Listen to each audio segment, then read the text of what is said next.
Keşke жақын жұмыстан келем қырысты. Содан жаңағы үйдің жанында бір армиядан келген жігіт бар, о да бойдақ, бірақ оның жасыл көменен, онымен бір жыл бұрын келген армиядан әлі бойдақ жүр екен. Екеуміз шығамыз. Сөйтіп жаңағы ары бері жүреміз. Қоймай қандай деп. Содан осы Мейіркүлге де көзімізді біреулер айтты, осы өзді Мейіркүл жаңағы Рабковтың орталық складында жаңағы завод складтың жәрдемшісі болып істейтін. Бірақ өзімен ауыз сөйлескем жоқ. Ары бері көрдім. Содан бір күні әкем айттым, әке, осы қыз қандай, осы қызды үн алсам деп. Енді әйел алатын өзің ғой, өзің біл, өзің жақтырсаң, өзің көресің деді. Соны үйдің ішіне де айтып ем, мейлің деді. Енді қалай әкету керек? Содан жаңағы топ құрдым. Үйдің жанында жаңағы Әскербек деген жігіт бар, бойдақ, армиядан келген. Үйдің қасында Кәріпбек дейтін мектептің бухгалтері бар. Кезінде армияға кетпей тұрғанда әйелді мен өзім соған өз машинамен алып барып жаңағы. Соның кейін Құдашамыз бар. Мейрамбектің қарындасы Пернекіл деген. Алдағы екі еркек, бір қыз. Сонымен жаңа группа жасап, план жасап, соны айтты. Соны бір күні азанда келіп, жаңа ағашым кеп қалды. Атарбама тер жинайды, жүн жинайды. Шай ішіп отырып айтты, жаңағы жейшем, базар көші. Мынау жиенің үйленем дейді. Анау машинаңызды бересіз бе болдыңыз деді. Ой, бұл айналайын болғы дайын тұр. Менің қызымды алып кетсе де әкетсін деді. Содан аузынан сөз шыққады ғой, бір айдап жүрген болдым ғой. Дереу машинені апардым да тамының несіне, қыстың күні 15 январь. Суын төгіп тастадым да бұл күні оталдырып, полный заправка жасап, әбетке енді сағат 12 кезінде әлі 1 сағат бар әбетке. Сол өзінің үй жақта көшенің үстінде аңладық қой жаңа қызды. Бір уақытта қыз шығып, ары бері жүріп, бір жерге бір магазиннің бір неге барып еді. Жаңағы қыз жүгіріп барды да, анау бір машине қаладағы ана бір қыздың үйдің ауылдасының адресін сұрап тұр. Соған ана кісіге адресін жазып берші деді. Аны өйткені машина үшін қысыңды тұмандатып қойғанбыз, іштегі адамды білмейтін қылып. Алдынан айтып қойғам жаңағы екі жігітке, сендер машинаның артында тығылып отыңдар. Қыз жақында бесікке еңкейе бергенде артынан итеріп жібересіңдер. Мен жаңағы енді білді ме, Құдай нәсіп болды ма, жақында бергенде ана екеуі итеріп жіберді. Содан айдап машинаға заулап тұрған судай жаңа машина ғой. Айдап бұрқыратып, магнитофонды қосып. Ойбайламайды ма? Ойбайды салды көшенің ортасынан. Ай бездіре. Ел енді әбеттен қайтып келатыр.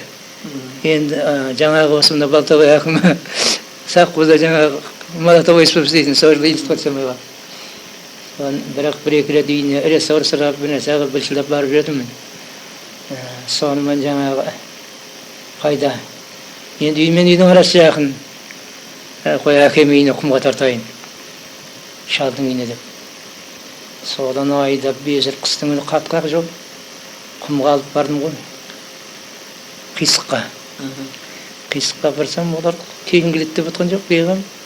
Жейшем мен екеуі, соның кейін тағы бір екі жылқышы отыр екен. Ой, келін келді.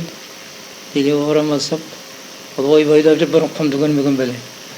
Қайда келді? Иә, содан жылағаны қойып, бәрін басылды. Енді іш нәрсем жоқ қой, арақ та жоқ, іш нәрсе де дайын жоқ. Сон Көжеқұдық деген жерде штабта жиеніміз Төскебай дейтін марқұм магазин ішетін. Қой, айдап жаңағы Волгамен соған барайық. Ар жағы бір 30 шақырымдай жер. Барып марқұм бір жайшық Московский берді. Оның Московскийдің бір жайшығын 6 қызыл алдық.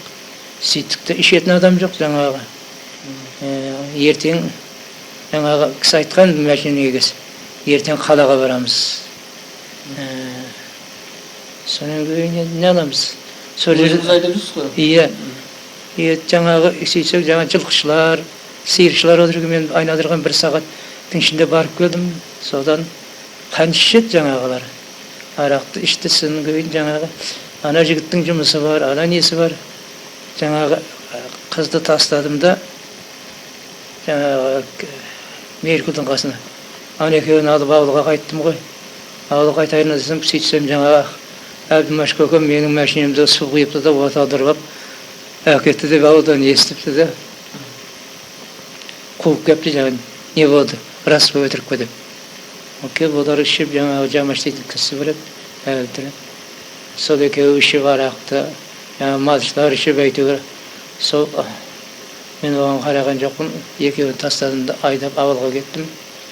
Ауылға кеттім да ертеңіне жаңағы машинаның егесі, алды участковый милиция, Рақповтың бастығы, тағы екі мәге, мен әйтеуір 4 адамды алып қалаға кеттім. Sen жаңағыда жолда кетіп бара жатып күлді.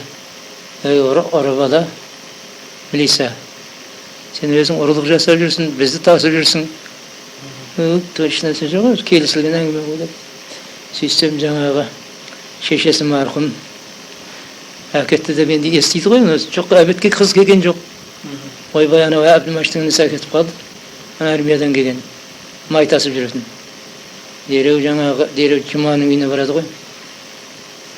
Бұрын Жұман дегенде мынау Әсия әкем алған, осы қайтыс болып кеткен жездем ғой енді.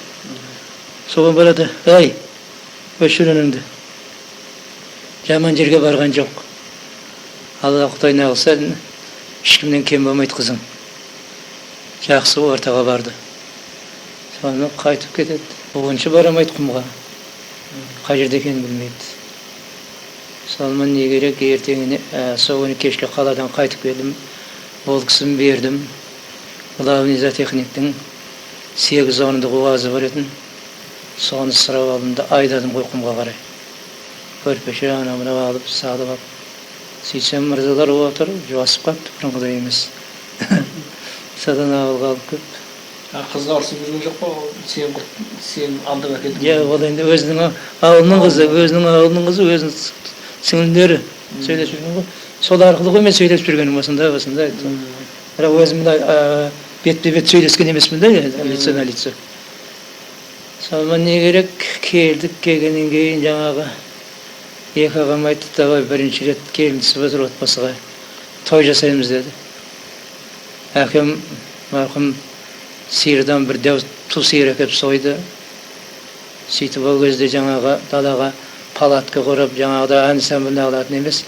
Сол енді совхозды бөліп, әр перме бойынша шақырып, бір апта тарқырып той жасады.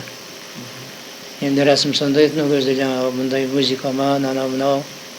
Сонымен совхоздың басшылары бір той жасап, сонымен не керек? Сол жылы енді мен көктем шықты, көктем шыққаннан кейін июнь айында жаңағы қайныңа түсірейік деді. Етіп ташып ал қайныңа түсірейік деді әкем. Мен түсің түсіріп, қайынға апарып түсірді де, сонан кейін бет ашылды. Анау-мынау ырым-жырымның бәрін берді. Сөйтті де айтты маған. Осының бәрі совхоздың малының есебінен кетіп жатыр. Сенің анау қайныңа төлеліп жатыр. Анау той жасап жатырмыз, үйтіп жатырмыз, әйтіп шығынның бәрі. Әйтеуір осы мал, көп малдың ішінен кетіп жатыр. Сен маған енді 1 жыл жәрдемші бол. Осыны орнын жабайық деді. Мақұл дедім. Мақұл дедім де бір тракторбенен бір кроватымыз бар, 2 жастығымыз бар, бір көрпешеміз бар, бір текеметіміз бар, 2 пиялай сонымен шықтық қой бір самырып. Бөлініп. Сөйтсек совхоз суда жаңағы киіз үй берді. Жаңағы жертөленің алдына тігіп қойды оны. Сөйтіп сиырды сиырды біз үйін айында көшіп бардық. 9 бие байлайды екен, адам жоқ ішетін. Кешке дейін жаңағы қымыз 1-2 сағатта қоя береді. Қымыз деген бұрқырап жатыр. жаңа қымыз ішем, атқа мінем, мылтығым бар, сол анау 8 ауыл қалың, қара құйрық көп, қоян көп, соны аңлап біраз жүрем. Бірақ есіл дертім ауыл, мәшине. Анау оңаша анаға үйренбегем. Сөйтіп не керек, бір қыс қыстадым ғой сол жерде. Сөйтіп жүргенде күзде жаңағы еденім туды. Еденім туғаннан кейін сол құмда бір қыс соғыс еден туған жылы қыстадық. Көктемде айттым, әке дедім. Мынау енді мынау Құдай сақтасын, мал төлдеді ғой енді. Енді мынау маған рұқсат бермен. Мынауға ары қарай шыдайтын емеспін. Мен ауылға барып машина айдайын. Сөйтіп көкем бір беларысы бар еді, қосаяқ телешкесі бар. Соны жіберді. Соны жаңағы қосаяқ телешкемен совхоздың киіз үйін тастадым, әкеге. Айдап бардым ғой.